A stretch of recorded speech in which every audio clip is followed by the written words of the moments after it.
तूफान और बारिशों ने मामलात जिंदगी दरहम बरहम कर दिया। महकमा मौसमियात ने बरतानिया में शदीद तूफान और बारिशों की वजह से रेड वार्निंग जारी कर दी। गैर मुल्की मीडिया के मुताबिक महकमा मौसमियात ने बरतानिया में शदीद तूफान और बारिशों की वजह से रेड वार्निंग जारी कर दी।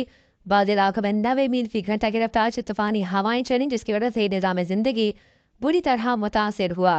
तूफानी हवाओं के सबब दरख्त गिरने के वाकयात भी रूनुमा हुए, जिससे 2 अफराद जाँ बहक हो गए।